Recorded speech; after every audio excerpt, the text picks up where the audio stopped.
So this is a conversation with Mohammed Sulaiman. He's a Palestinian writer and researcher who grew up in Gaza and currently works at the University of South Australia. The core of our conversation was Mohammed's two essays for Hummus For Thought. The first one, written in 2016, is entitled Wretched of the Earth, Thoughts on Syria, Palestine and Discourse. And the second one, written in 2017, was called Israel and the Right to Maim. Among the many topics that we discussed is him growing up in Gaza and surviving the Israeli wars and blockade, his and his partner's difficult journey to Australia, himself via Israel and herself via Egypt, the Western left's failures on Syria and Bosnia as well as its relationship to Palestine, the dehumanization of Palestinians and Syrians, Israel's politics of domination, Israel's right to maim as inherent to colonial logic, and Palestinians being asked to show gratitude by self-appointed saviors. As you can imagine, this wasn't an easy conversation to have, but I for one was really glad that I could have it with Muhammad, and I think you'd find it interesting as well. So as usual, you can follow the podcast on Twitter at FridayStimes, and if you like what I do, please consider supporting this project with only $1 a month on Patreon on buymeacoffee.com, and you can also do so directly on PayPal if you prefer. Patreon is for monthly, PayPal is for one-offs, and Buy Me a Coffee has both options. And if you cannot donate, you can still help by reviewing this podcast on Apple Podcasts or wherever you get your podcasts. Thank you.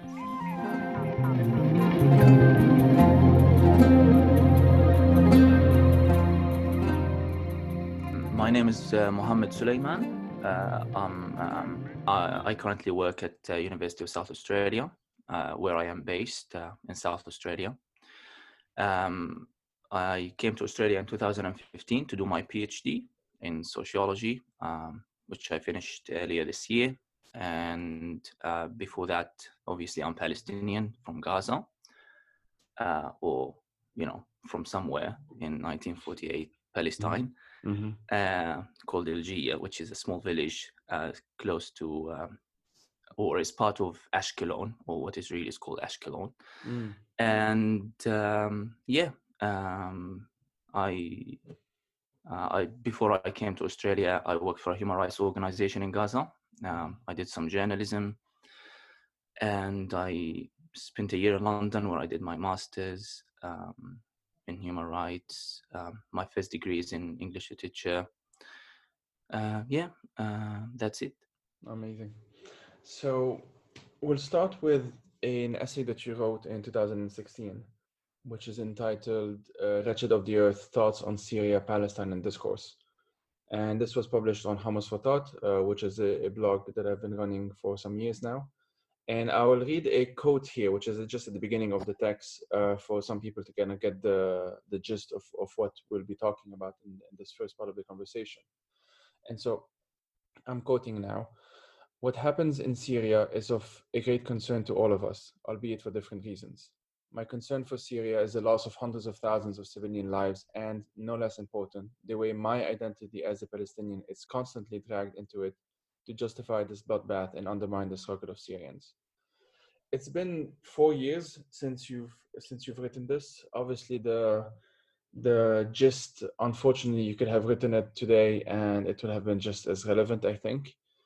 But can you explain for listeners who may not know the details, why this is and was such a sensitive and important topic to you, and what is it about? Yeah, I mean, as I state in that piece that I wrote for Hummus For Thought, the issue basically is that the discourse around the Syrian revolution since the very beginning in March 2011, or correct me if I'm wrong, there has been a lot of attempts, probably almost orchestrated, in order to delegitimize the struggle of Syrians for obviously freedom, for democracy, for all the ideals that we are always taught to embrace and promote and practice. But obviously, the attempt to delegitimize the Syrian struggle was unfortunately based on the relationship between the Syrian regime and the Palestinian people. And the narrative goes that the Syrian regime is a champion of Palestinian rights, of Palestinian liberation, and that it hasn't normalized relations with Israel, blah, blah, blah. We all know that stuff. So, Yeah. and therefore I felt that there was a need for a voice from within the, Palestinian. I'll try and refrain, from using particular terminology, but from within Palestinian civil society itself in order to air the general feeling amongst the lay Palestinian, amongst the actual everyday Palestinians that you meet, anywhere in Palestine or around the world. Obviously, people are always divided, so you will always have people who side with the Syrian regime, or others who will support the Palestinian struggle. But the issue for me is that there was almost, like I said, hegemonic narrative that there is something unique about the Syrian struggle, which is that the regime that is being fought against by the people is actually a champion of Palestinian rights, and therefore that makes the Syrian struggle somehow less credible and legitimate.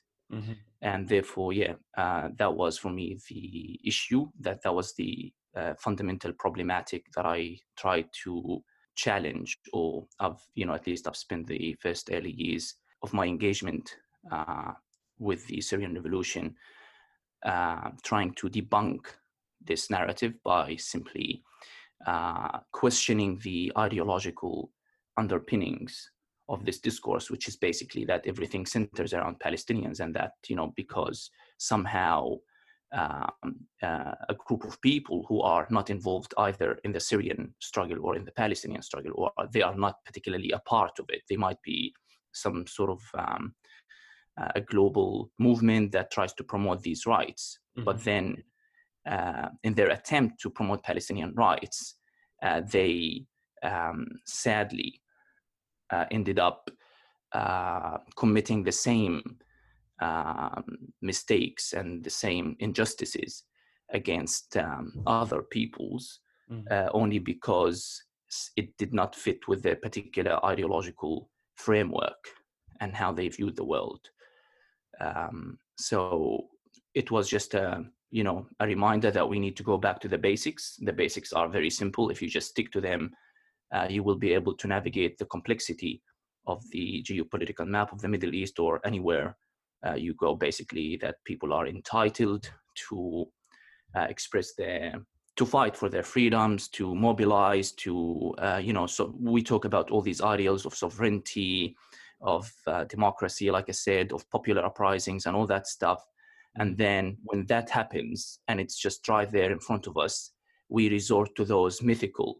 We start, creating narratives in order to just somehow make sense of something that does not neatly fit with what we have already preconceived. So that's the issue here. There is a narrative and there is a reality, and we just need to reconcile the two. And the narrative is that, like I said, the Syrian uprising is a plot, is a conspiracy, and so on and so forth.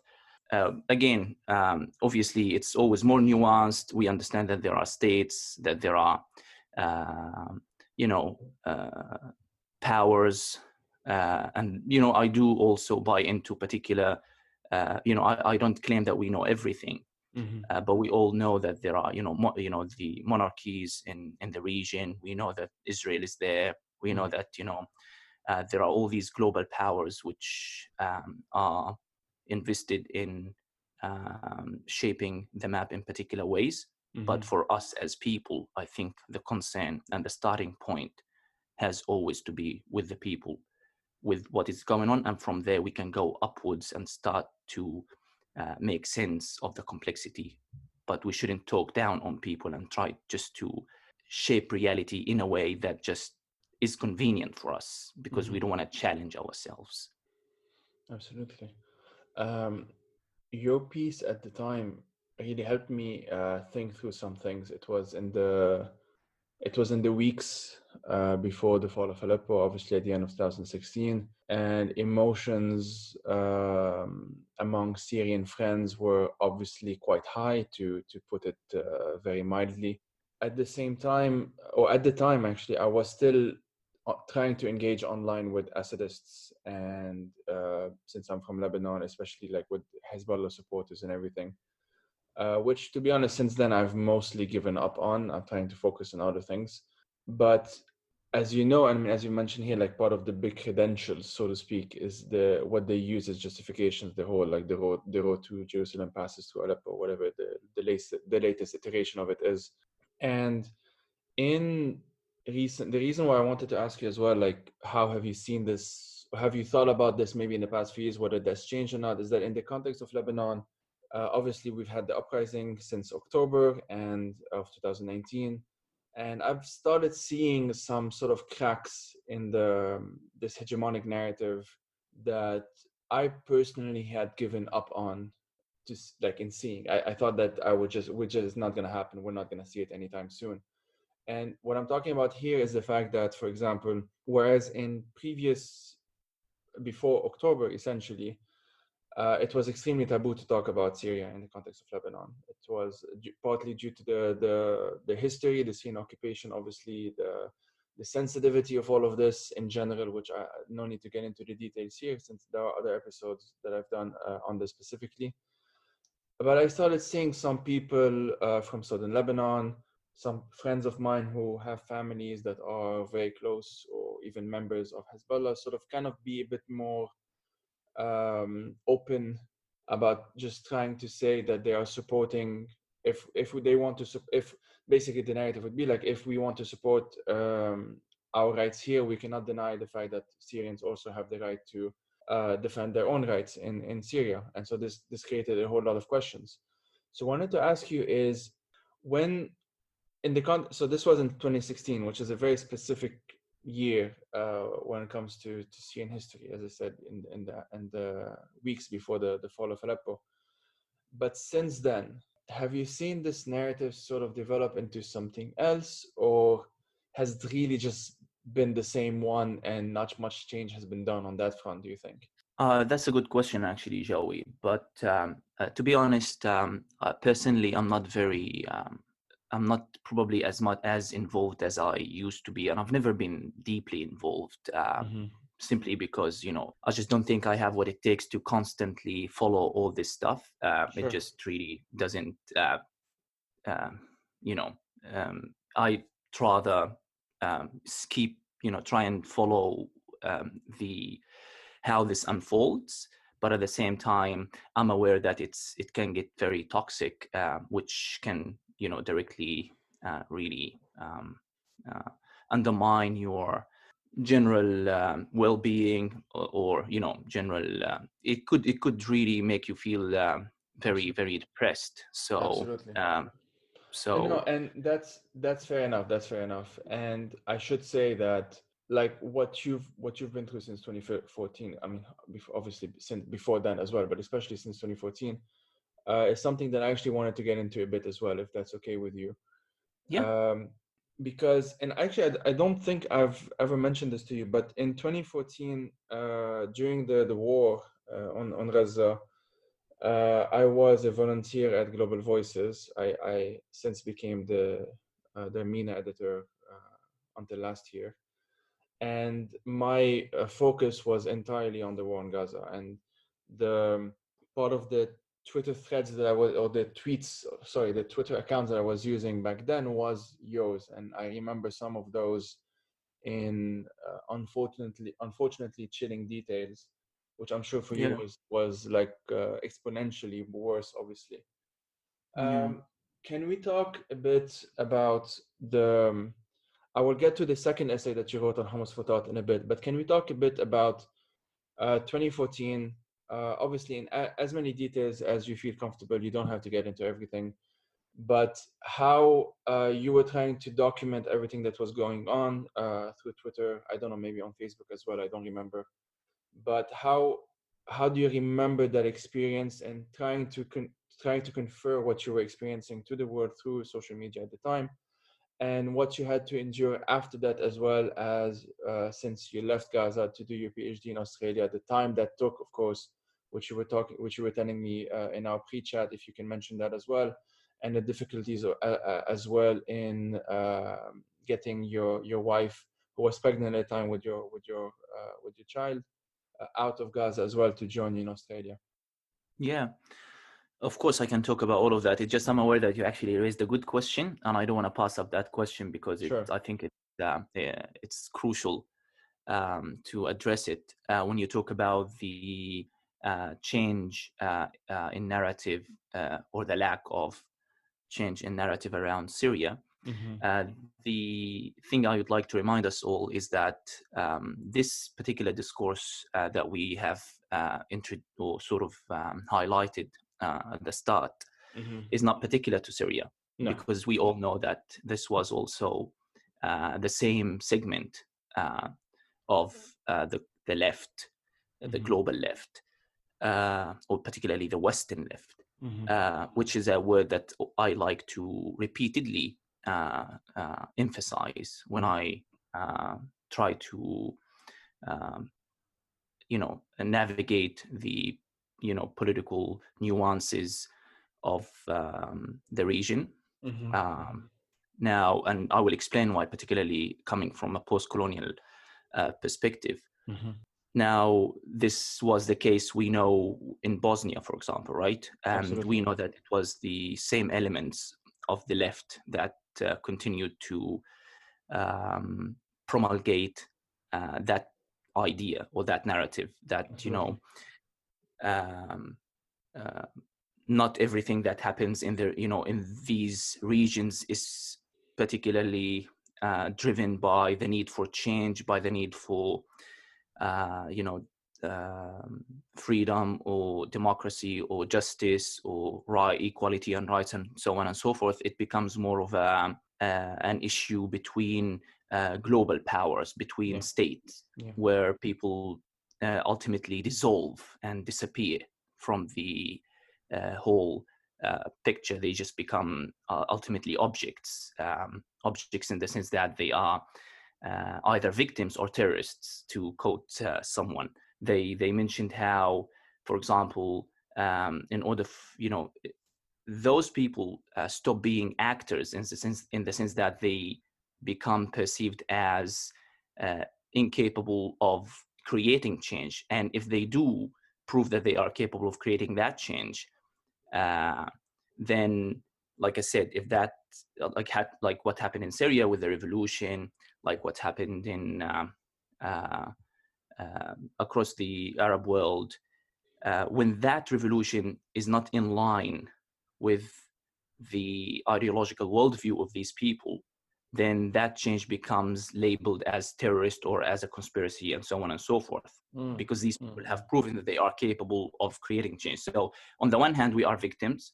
We just need sympathy. We just need support. We just need help.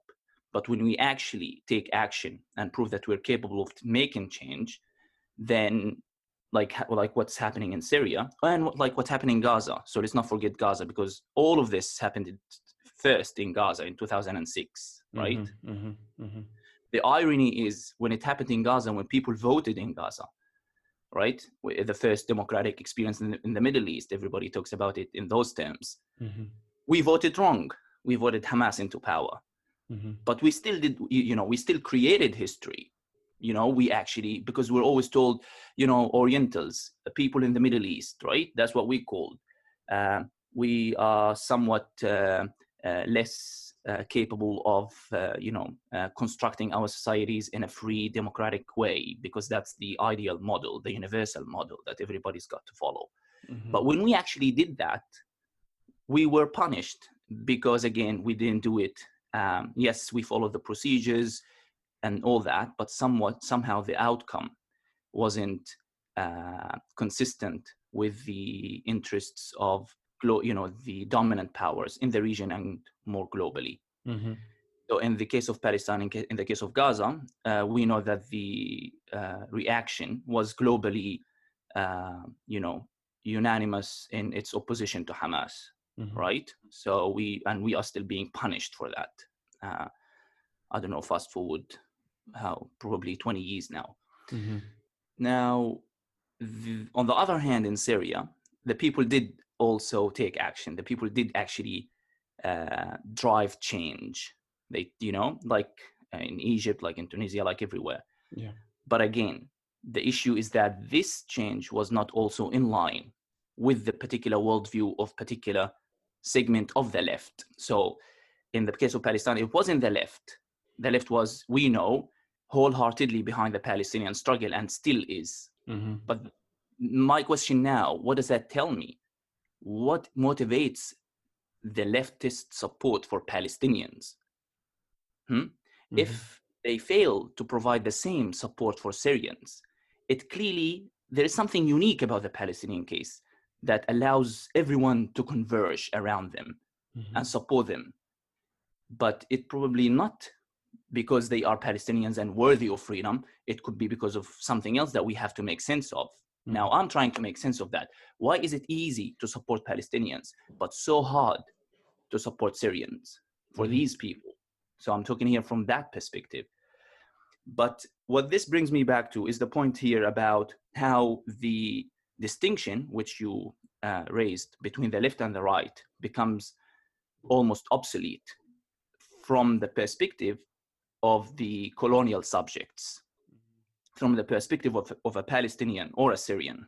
Because if the left has failed to support Syrians and has used the Palestinians in order to undermine their struggle, they have failed to support, people in Bosnia, like their stance in, towards the Khmer Rouge and all those. So there is a consistent failure within the left. And obviously, when you challenge that, somehow there is an arcane resemblance between the left and the right in the way they treat the people that they are supposed to be in solidarity with.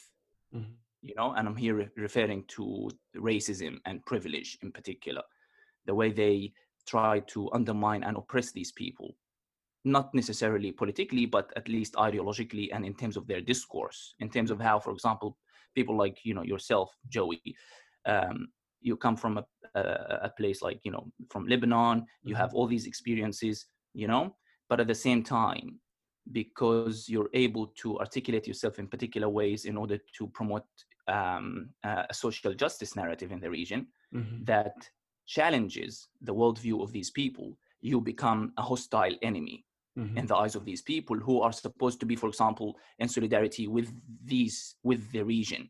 But again, it's not the region that they care about, or it's not really Palestinians. That's how I see things.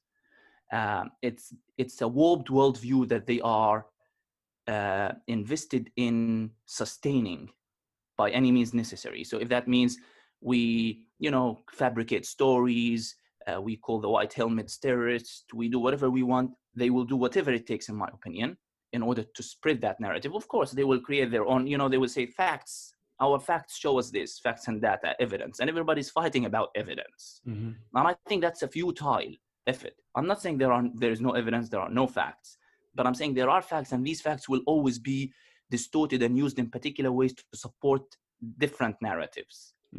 Now, that's why for us, we need to go back to the starting point. What is this about? It's about the Syrian people, right? They have decided, or the revolution started.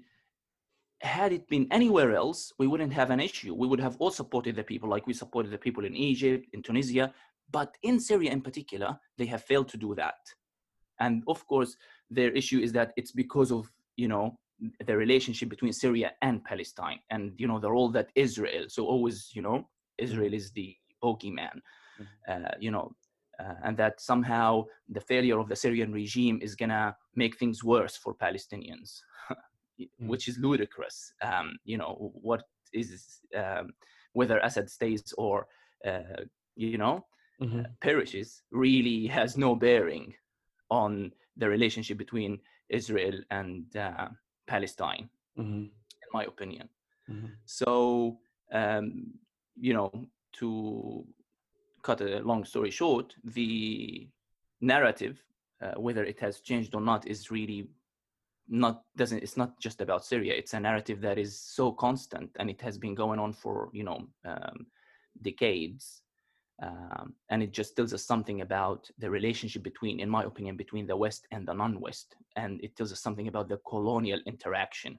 So it's not just about Syria, in my opinion, or Palestine, or particular states. It's about, in at least as how I see things, it's about the interaction between the West and the non-West.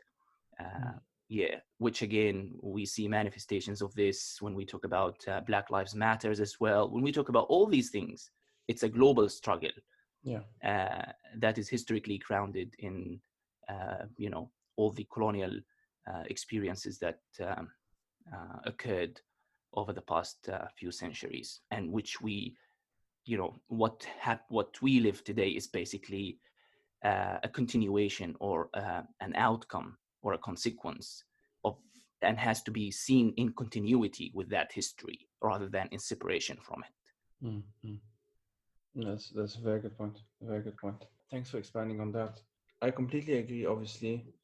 And as I said, this is something that I've been struggling with, and it got to the point where I'm not too proud of saying this, to be honest, but I got to the point where at some point I stopped saying that I'm part Palestinian because my grandfather is from Haifa. And it just got to the point where it was in 2015, 2016. And I was very close to a friend who's at SOAS, who's a Palestinian from Yarmouk, so a Palestinian Syrian from Yarmouk refugee camp in Syria.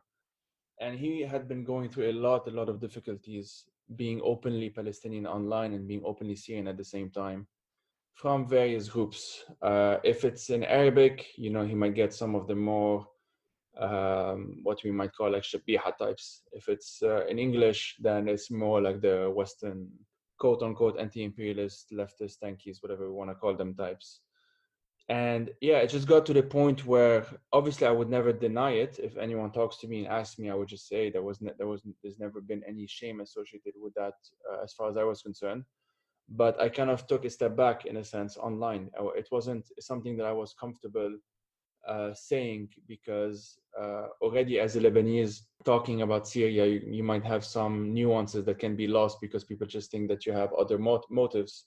So to have both a Palestinian Lebanese, let's say, or a Lebanese Palestinian, talking about consistently opposing what Israel was doing in Gaza, for example, in 2014, as I said, in that context. And then the year later, or 2015, 2016, talking more about Eastern Ghouta at the time, or obviously Halab, Aleppo, and so on. It just put me in this very weird positions where I kept on clashing with the random groups that sometimes found commonalities with one another and sometimes not. So as you mentioned before, like there's a lot of toxicity involved with all of this. And I had to take a step back in a sense before getting back into it more comfortably later on, I guess. If we can talk a bit about your journey from 2014, leaving Gaza, going to Australia, the difficulties in leaving Gaza in the first place, how long that took, and the difficulties you had in trying to bring over your wife as well, who was pregnant at the time with your firstborn. And if we can just talk a bit about this for those who don't know how difficult it can actually be. Yes, of course. So I left Gaza in April 2015 and came here to South Australia to do my PhD. And at the time I got, all my papers, all sort of, my visa, my documentation. I quit my job, and so did my wife, Layla. And we were preparing to leave.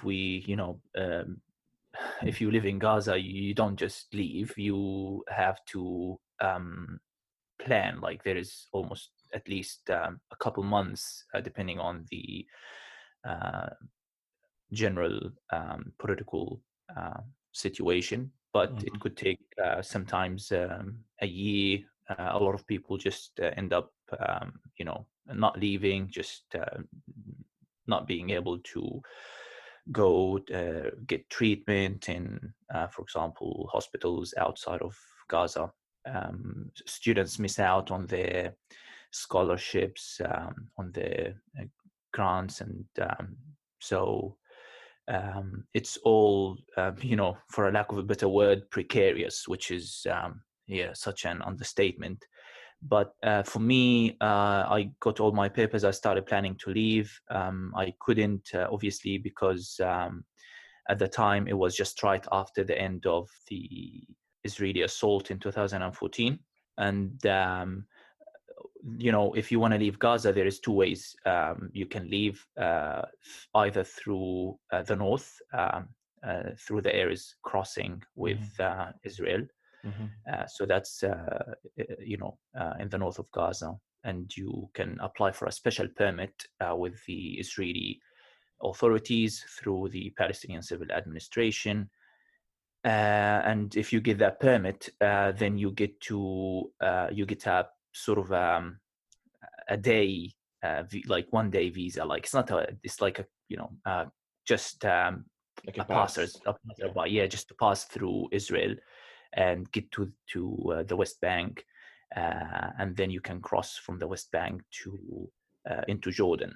So even if you want to do that, you also have to apply for a permit with the Jordanian authorities. We call it Adam Mumana, as in like they don't mind you passing through their territory, which is what I'm saying. Like this is how a Palestinian is treated.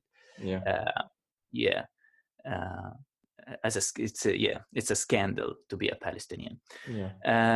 Or in the political sense, it's like you're unwelcome anywhere. And now I applied for that permit. At the time we were pregnant with Adam, who's now 5 years.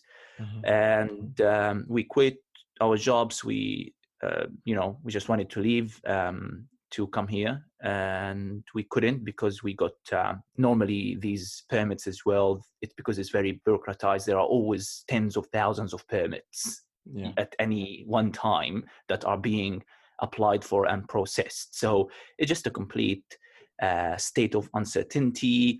There's nothing that you can bank on, like you can't plan. So we got a rejections. Like we applied 3 times. Each time we would it would take a month or 2, and then you get a rejection. And at the same time we were trying to cross through the south, so that's the other exit, with the crossing with Egypt through the Sinai desert. And that because at the time it was just in the wake of the Sisi coup, the military coup in Egypt. So they were just still cracking down on Hamas, and they have just at the time they had just shut the border completely, the Rafah crossing, and they also were destroying the tunnels which were operating for a couple of years while the Muslim Brotherhood in Egypt, Morsi, were in power. So we couldn't get through either, and we were stuck eventually. And just out of the blue, we stepped up our efforts, and I got a permit to leave, but that Layla was denied a permit, so I left on my own. And I left Layla behind, and I came here through Ares, a very traumatic journey, because it was the first time for me to actually go to the West Bank. Not go because I didn't go there, I just passed. You passed, yeah. So it literally were like 3 hours. And obviously, so that's the only time I actually stepped foot in the West Bank. And you go to Jerusalem as well. Some of us were like students who wanted to, because that was the first time they go to Jerusalem, they wanted to see the city. I was like, I don't think we have time to do anything. We'd better just, go straight to the crossing. Some of us actually did, because again, like it's not something as a Palestinian from Gaza that, that's one in a lifetime opportunity. And, obviously also, the terminal with Jordan as well, you get interrogated. Some of us were turned back even after, like we were actually the last people to leave the Ares crossing. So like I said, it's very, very dehumanizing, very humiliating. it's not befitting, of a human being to be treated regardless. For me, like, if you just want to again look at it very simply, it's just there's something fundamentally problematic about this entire setup. And that's what I'm saying. These are the injustices that people are still unable to talk about. It's not just about, of course, bombing, destruction, death, but the level of control that the Israelis exert over Palestinian life is ubiquitous. It's just thorough and absolute. They have absolute control over every aspect of your life. And then we got here. Layla, luckily for her, after a couple of months, managed to get out through the Rafah crossing. So that's the crossing with Egypt. Obviously, the Egyptian military at the time were fighting or trying to, combat the ISIS, offshoots in the Sinai Desert. So there was a lot of shooting going on. It wasn't a safe journey. It was, very dangerous. But eventually, you have to, if you go through Egypt, you have to take a ride that goes for like 9 hours until you get to the Cairo International Airport. That's literally any person from Gaza that wants to travel out of Gaza, they have to go this way or that way. So that's how it works. That's the, when people talk about Gaza being a prison, it's not a metaphor. It actually is a literal description. So and we're here now. Well, alhamdulillah, at least. Exactly. You mentioned the system of control being ubiquitous of the Israeli occupation. You wrote this other essay, what was it, in 2017, I think, which is called Israel and the Right to Maim. Let's get into this a bit, because when you wrote this essay, it's also published on Hummus For Thought. All of these things, I'll link them in the description, obviously. It's about the Israeli practice of purposefully maiming Palestinians, especially in Gaza, but not just in Gaza. It was written, if I remember well, shortly after the murder of Ibrahim Abu Thuraya by Israeli forces, and that was in December 2017. And his story is particularly gruesome because he was already a double amputee since 2008, since the war in 2008, the bombings in 2008. You mentioned this point, you mentioned this argument, and I'll let you get into it a bit, that we don't know much about Palestinians who are quote unquote just injured. It ends up being since the numbers are obviously significantly larger than the numbers of killed, which are themselves fairly high in most of the bombardments or the wars by the Israeli government, we end up sort of kind of not focusing on it as much. And there was this book that I'm sure you can talk about a bit more. I haven't actually read it yet, unfortunately. But I think, if I'm not mistaken, in that book, they also go into the example of Kashmir, because that happens in Kashmir quite a lot as well by the Indian army. This quote unquote right to maim, it's obviously put in quotations.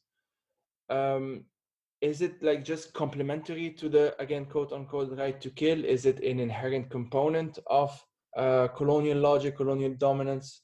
And is it just as important? And sorry, these are too many questions at the same time anyway, but why everything I just asked, and as well, why is it not thought about as much as, let's say, for example, something as more direct as murder?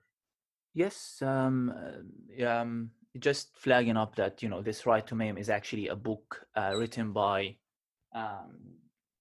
Jasbir Puar, published by Duke University Press. So I was merely okay. I'm engaged in somewhat now. Okay, I'll fix it later. Sorry, Joey. No worries. Okay, beautiful.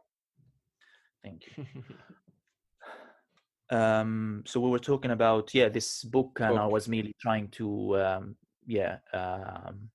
just sort of promote it in a way, and it's a thorough study of the Israeli army's practices, and it does, like you mentioned, um, uh, sort of draw our attention to something that probably prior to this we've all known, but we've never really talked about, or adequately emphasized and tried to um, understand the dangers of this sort of practice, in terms of how we tend to think that it's natural that there will be a huge discrepancy between how many people are murdered and how are maimed or injured. But Right. then Yeah. we didn't understand that this was actually a deliberate policy. That's Yeah. the key point here. It's not because for us we would assume that an Israeli F-16 would drop a bomb, and then some people will die and others will be injured, and this is a natural discrepancy. But when you think about the Israeli, when you read that book and start actually observing more closely the logic uh, of the right to maim, and how Israel actually and the Israeli army embraces and embodies that practice, in terms of how it deliberately attempts and intends to um, um, in a way injure or inflict as much damage upon Palestinians as possible, even if that means just shooting to maim. In that regard, the story of Abu Thuraya is very symbolic, because this, like you say, he was a double amputee, and that was the first where, for example, maybe in that instance, that injury was coincidental. It wasn't deliberate. Obviously, I'm here just speaking hypothetically. So if in 2008 he was amputated because of a bomb, which was the case here, that Israel in no way intended to. Maybe they just dropped the bomb, and then he got they didn't know that there was a person called Abu Thuraya, and we were just Sure. trying to aim him. So that was not planned. But then that's the natural outcome of the Israeli policy. Fast forward 10 or 11 years, and then he's engaged in this protest along the buffer zone with Israel, and then we see how he is basically shot dead. And now, why? For me, obviously, I'm reading into this, and I'm saying here, first we shoot to maim. That's always the aim, because we want to, obviously, the idea that people who are injured endure less suffering than those who are murdered is here nonsensical. It just doesn't make sense, because we tend to focus on how many people are killed, like we have just said, and we forget that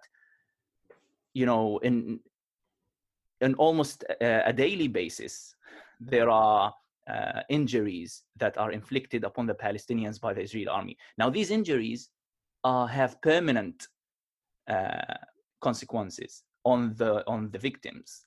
It's not like, that's why we're talking here, like the right to maim, but the subtitle of that book was Debility, Capacity, and Disability. And here we talk about a distinction between disability, which is, which is different from debility. Where when we talk about disability, people with disabilities and all that, it's more of a generic term to describe, whereas debility, it becomes something that is inflicted with upon the victim with intention. So it becomes more of a policy, more of an ideology, more of something that there is something unique about the disability of a Palestinian victim of an Israeli shooting than a natural disability of now. And that uniqueness needed to be communicated, in my opinion, because we can't just lump all these people, like I don't know the figures, but there are definitely tens of thousands of disabilities that have been inflicted upon the Palestinians by the Israeli army over the past years. So we needed someone to be able to articulate that to us and communicate to us the cruelty and the brutality of the Israeli interaction with the Palestinians, and how it's not just simply about controlling them and killing them. It's as ubiquitous as that, you know, they decide, for example, to shoot in the right arm, in the left arm, and then these stories will go unnoticed because it's just another injury. We would assume that it's they couldn't shoot them in the head, they couldn't kill them, it just ended up in their arm. What if in fact that was the intention, to shoot in the arm, to shoot to maim in the first place? You know, and I think that's what's going on here. That's why, you know, all these protests along the Green Line, there is always, you know, as a Palestinian, probably you can also relate, if you live in a volatile area like this, where there's always confrontations with soldiers. This is how I grew up. Like, people go there to protest and throw stones, and there's always, you know, people get injured. And we always thought, oh, you're lucky, you know, that you just injured, that, you know, you wouldn't shot in the head. But in fact, that now seems to have always been the logic of the Israeli state, which is to inflict as much debility. Because, you know, eventually, again, there is no difference between the debility of a person, of an individual in Gaza, and the overarching debility that the entire Gazan population has had to endure. Because, you know, you have to see those in continuity with each other. Because then, like I said, when I describe my story of how I left Gaza, it seems that this is also a story of debility, a story of somebody who is deprived of any ability to take any action, to, you know, because I'm not in control here, I can't do anything. I'm just an object that's being controlled by those powers. So I'm deprived of my agency, of my ability to take action. And therefore, you know, there is here a close resemblance between physical debility and existential debility, to be somewhat philosophical about it. No, that's a very good point. Hamad, I have 2 more questions, if that's okay. Yeah, that's fine. Yeah. Okay. As far as Adam doesn't interrupt us. He can make a small cameo. It's okay. One question I had was related to tweets that you sent out at some point. I actually don't remember when you sent them out, but I will quote them here, and then I'll try and formulate a proper question. So the first is, the left have failed, but more crucially, Britain and the West have become provincialized. For in the triumph in the forces of reaction and ethno-nationalism, the universal claims of the West have been bellied. Hence, the need for politics out of and beyond the right and left. And then the second one is, you know, along the same lines, but I'll read it anyway. Those who truly care about justice and emancipation ought to be reminded there remains a possibility of politics beyond that of the right and left, beyond the West. A politics where the fate of global minorities does not hinge on the goodwill or malice of Western political elites. And I found that very interesting. And the reason I'm placing it in the context of everything we just spoke about as well, is that, well, we spoke a bit about the wider failures of the global left, and, you know, we don't necessarily need to repeat that. But I'm very curious as to, you know, to the extent that you can, it will be abstract, obviously, by definition, it will be abstract, probably not easy to think about. But what does a politics out of and beyond, let's say, the right and left, beyond the West, beyond these binaries, essentially, that usually, from the looks of it, don't actually seem to be doing much good on the ground? What can that look like? Okay, that's I'm not sure if I'm able to actually give a clear answer to this question. No, I think by definition it will not be clear, because it's not possible. Yes, exactly, and it's hard to really imagine Yes. alternatives. But it's, you know, at least we have to start by challenging the again, the hegemonic discourse around us that tells us this is all you've got, it has to be this or that. But when neither this nor that works for me, obviously I have to start and envision a new way, a new politics. Because again, if the right has, has defined me as the enemy, whether as a Muslim or as a Palestinian from Gaza, or as an Arab, or as an immigrant, or as anything, always the other. So clearly for this element, which is very influential, as we have seen, over the past few years, that I'm clearly, they're no allies for me, and therefore I need to revert to the left. But then, the story is it's probably, it might have worked for me, when I was first starting to understand the global discourse around Israel-Palestine. But then we realized that there is more to it than just solidarity with the Palestinians. And we know, I'm sorry, I'm not here like questioning any particular individuals. I have absolutely no one in mind, because I'm just not interested really. I'm interested in discourses, not interested in particular people. We have realized that this discourse is no less dangerous than that of the right, in my opinion, and I stand by that very firmly. Obviously, I'm not beholden to anyone to agree to either have to ally myself with the right or the left. I don't see that I'm obligated to do that, or I have, some people sometimes, when this is very interesting when you come to Australia, because you start observing these things as well at a much more pronounced scale, because I think, there is more awareness in particular parts of, for example, in London, where, I lived for a year, there is more the sort of political landscape and the solidarity landscape is much more nuanced. Sure, whereas here you see that it's absolutely dichotomized between right and left. And then when you interact with the left, you realize how very deeply conservative many of them can be. And then how, for example, like you're supposed to always play victim and always show gratitude. And I've actually been asked to show gratitude for people who, because they somehow work hard to save me. And yes, it's serious. It's true. Like this actually happens. Yeah, it actually happens. And then this only leaves you wondering, I really don't understand what the distinction between right and left is supposed to signify. Now I'm talking here from my perspective. Now I understand that, the rich and the poor, the proletariat and the bourgeoisie, and we understand all these things. It makes sense within the particular societies, within a particular context. But to try and project this globally and say that the entire world, that, for example, Palestine is a struggle of the, workers. Isn't Syria the struggle of workers? No, it's not. It's a conspiracy. That's what I'm saying here. It becomes illogical.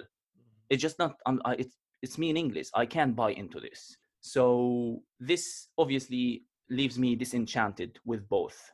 Obviously, we saw Corbyn.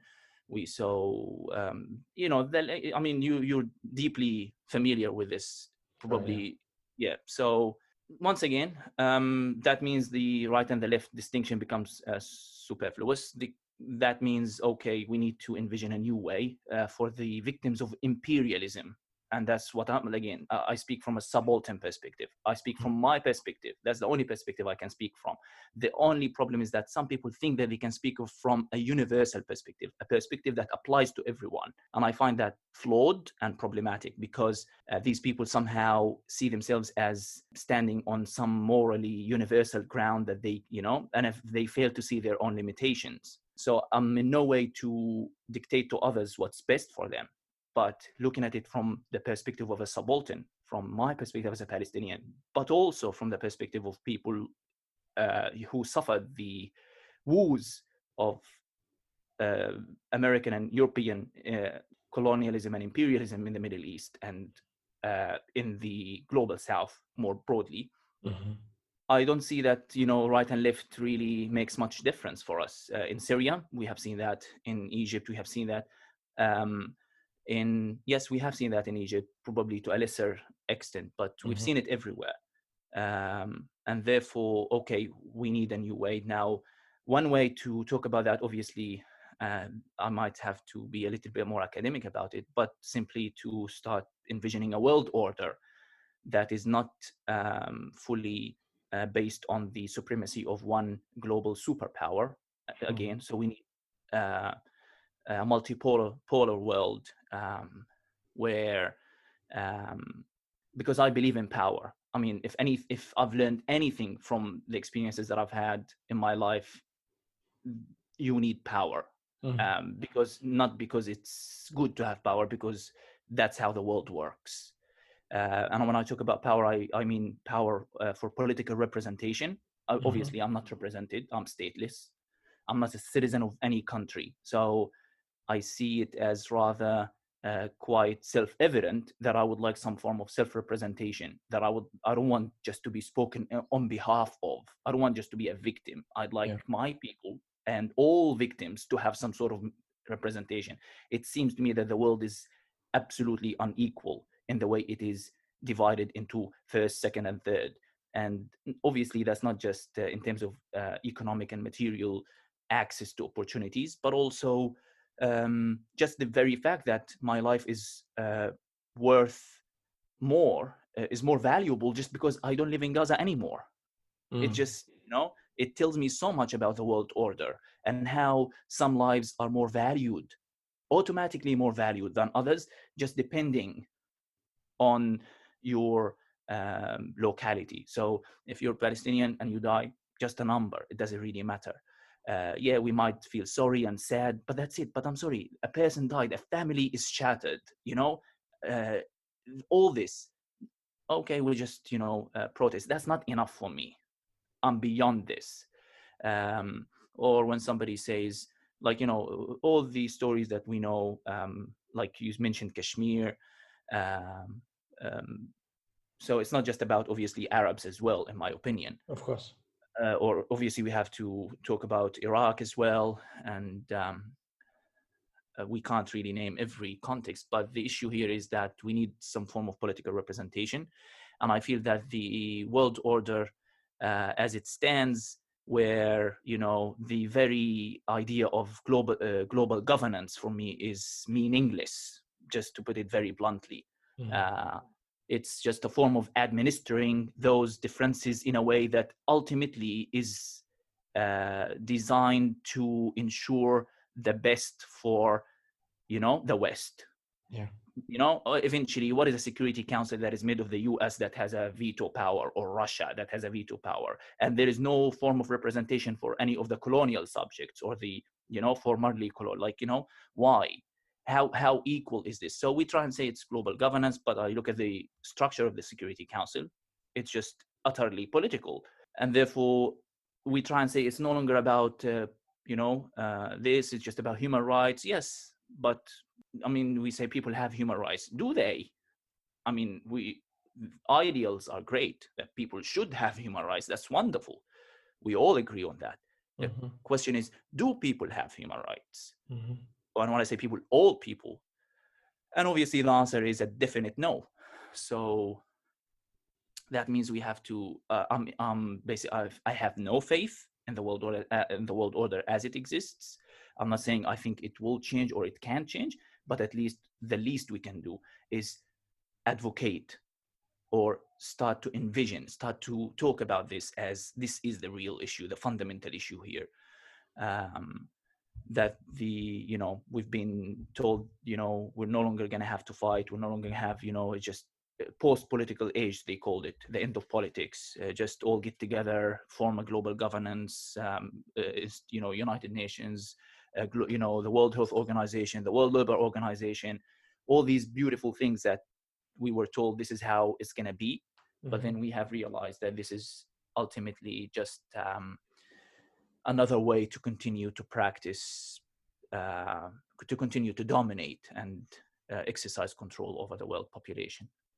I never finished saying Yeah, I know. We're almost done.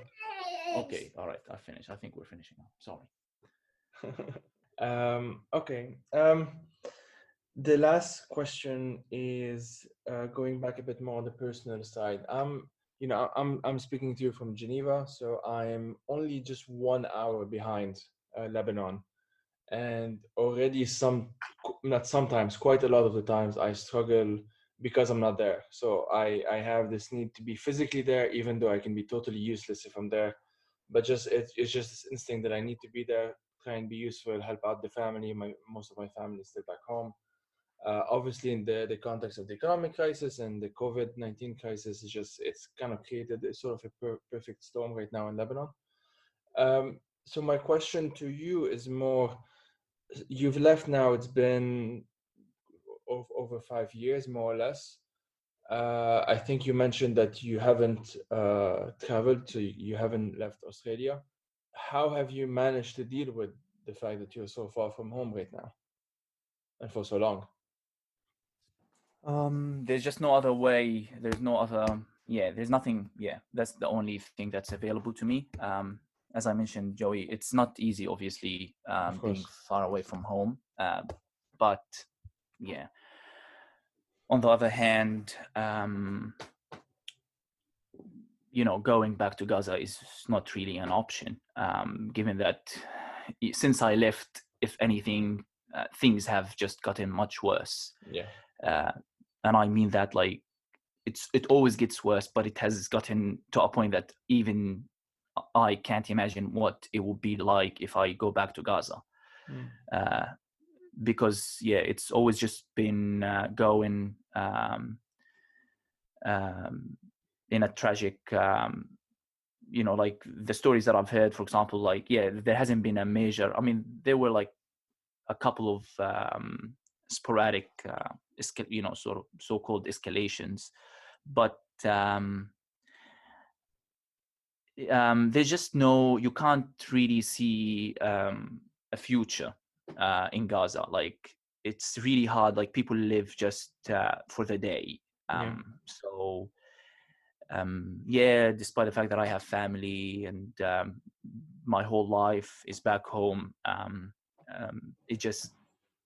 it would be literally like committing suicide if somebody decides to go back to Gaza, because you're just again turning yourself into turning in, like, you're going back to prison willingly. And it's not that you will probably live and have a nice life, but the issue is that you will be absolutely powerless. You will have absolutely no ability to exercise any agency, to say anything, or like, I just can't imagine how, unless you want to be turned into a passive object that is again incapable of creating any change. I understand, like, a lot of people do that, obviously, if you're there, it's a different story, because you just have to accept that you're there, and therefore you have to do the best you could do, and that's what a lot of people have been doing. And for me, that's the real struggle. Like, I understand all the solidarity, all the movements and all that, but the real struggle is the real people who just exist on the ground. This is like the continuity of life itself is the most powerful declaration of existence. The fact that people continue to live, the fact that people continue to celebrate Eid, for example, they get together, they do things. So there is life continues. And that for me is the real struggle. The fact that Palestinians will always exist no matter what. Mm-hmm. There is no way, just, for me, and that's also the relief that one gets, like, despite everything, despite all the suffering, we just know that we are always going to be here. Palestinians are always going to be there. Because what are you going to do? Exterminate them? I mean, Israel has tried to exterminate them, but just, you have 2 million people. Mm-hmm. It's sad because our lives, like I said, are not very valuable or valued in terms of, almost every day a Palestinian loses their lives, and not much really happens, like all these lives could be saved. But the point again is that this is a struggle. This is a struggle for existence, and that is for me where the real conversation should take place. So, and that's where also, if you want to bring it back to the left and to solidarity, that's where I think these people don't get it. Like, yes, what you do is great, it's wonderful, but you have to understand that the real liberation, the real struggle is always there on the ground. It's the people.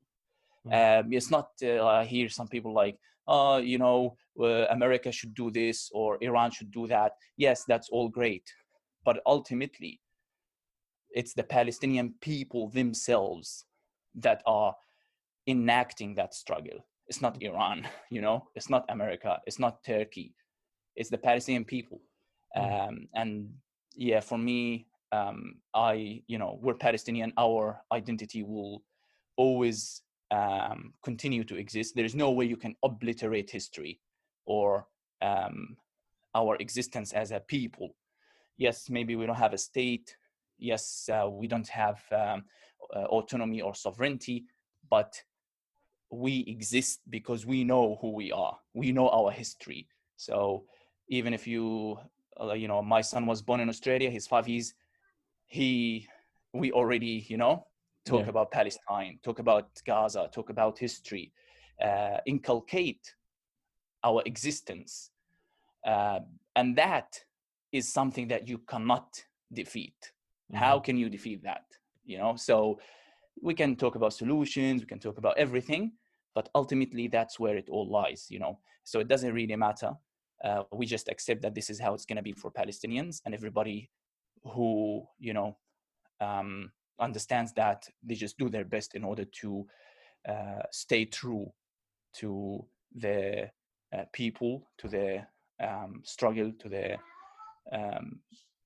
demands for, that's why we also find it hard to be committed to one narrative, and that's why it's easy, in my opinion, for somebody like for a Palestinian or, somebody like you, for example, to be able to identify with different struggles so easily.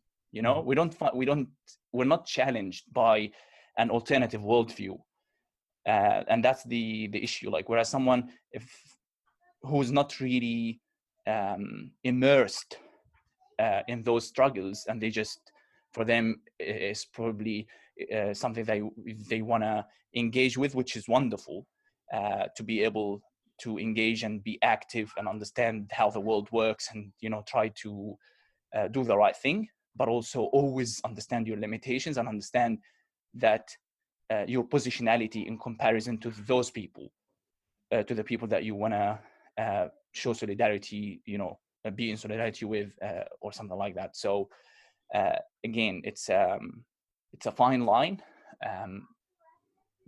between saying I support Palestinians and trying to speak on behalf of Palestinians. So yes, just knowing your limit. And I see a lot of people just make careers out of that. But again, I understand that a lot of people are genuinely motivated, but I also have suspicions not about the people, but about the motives and about the consequences of this form. So it becomes Palestinians ultimately in this ongoing conversation. Like I said, they're objects. They don't talk. Like, most of what's going on, Palestinians don't actually have a voice. And of course, when we talk about Palestinians, which Palestinians as well are we talking about? Are we talking about refugees? Are we talking about people in Gaza and the West Bank? Are we talking about people in the refugee camps in Yarmouk, in Syria and Lebanon? Or are we talking about third generation refugees all over the world? Which is, again, all of them are equally Palestinian, but whose voices? So these are all questions that we need always to think about. And I think it's important that, people like you, Joey, like, those podcasts, I think that's really important to do, to raise as much awareness of these, issues as possible. Well, on that note, Mohammed, thank you a lot for your time. No worries, Joey. Thank you for having me. It's been great talking to you. Same here.